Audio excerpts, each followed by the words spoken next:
going on, Dragon Ball Super fans? UnrealEntGaming here today presenting my official review for the new Dragon Ball Super episode 27 entitled The Earth Explodes, a Climatic Kamehameha. Now, as we all know with the title itself, this was the conclusion of the Resurrection F arc in Dragon Ball Super. Now, this episode, guys, yet again, was very different as opposed to the movie itself, but it does lead into the following arc, which is going to begin next week, in which case I will be making a breakdown video for you guys. But in this particular episode, as I said, it concludes the entirety of the Resurrection F arc within Dragon Ball Super, and I will say, when Vegeta became a Super Saiyan God Super Saiyan, it was quite different than how we saw it in the movie, of course. I believe there weren't any references to becoming a part of Frieza's army, but I do believe that the fight choreography within this particular scene was very, very good. We get to see Vegeta just beat the holy mess out of Frieza. Literally, we get to see some offense from Frieza, which I think was very important, because it showcased that he wasn't just, you know, a mere weakling to Vegeta.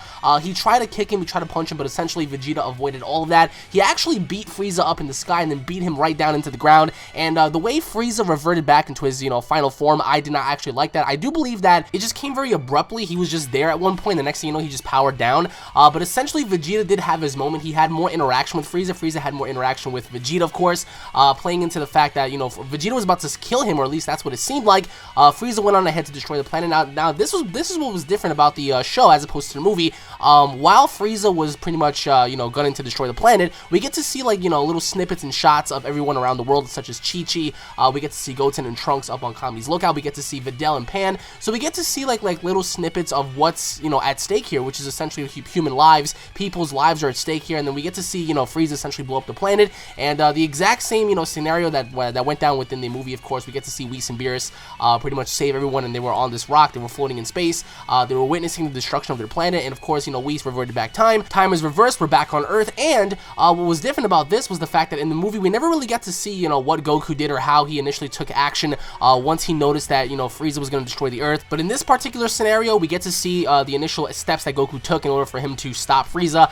He powered up right off the bat into a Super Saiyan God Super Saiyan. He cocked back his Kamehameha wave, and you know, he just flew right into action. He shot the beam. What was different about this was when Goku unleashed his Kamehameha wave, in the movie we get to see Frieza and the spaceship get destroyed, but in this particular episode only Frieza was destroyed and not the spaceship, because we get to see Jaco in the spaceship. He was pretty much exploring and whatnot, so the ship is still there. Frieza's ship is still there. Goku and Vegeta had like a little brief moment of interaction. Beerus and Whis go on ahead to, you know, have a brief conversation as if, like, you know, it took a deity to pretty much revert time to help these guys, whereas opposed to them, you know, working together, that would have been a much better scenario here. But towards the end, we get to see a big feast. Everybody's eating, everybody's having a good time. What I'm presumably assuming Bulma made food for everybody, so everyone's there, everyone's having a good time. Goku interacts with Vegeta towards the end, and just as we thought, you know, that was the end of Frieza, we get to see Frieza back in hell once again. He's being tortured by all the little, like, you know, teddy bear critters and stuff down there. But then towards the end, the very end, we get to see what's going to play off in the next arc, in the next episode. And right off the bat, guys, we get to see the arrival of Champa and Varus on planet Beerus. They're going to be there, and what was different about this was the fact that we get to see Champa and Beerus actually have physical confrontations. They actually have a physical showdown, which is pretty mind-blowing, because who would have thought that we're going to get to see these two fight? Now, whether or not they're just play fighting, whether or not they're just, you know, having somewhat of a little exhibition spar, we don't know, but we do see them in contact.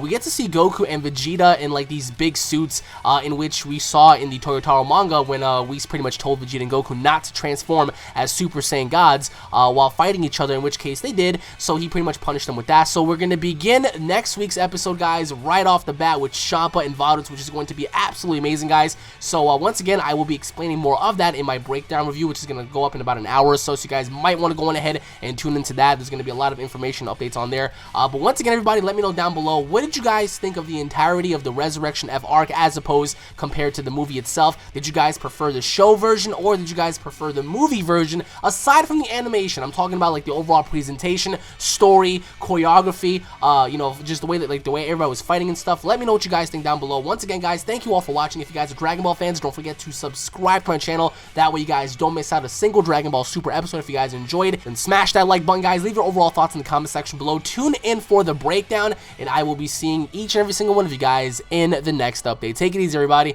Peace.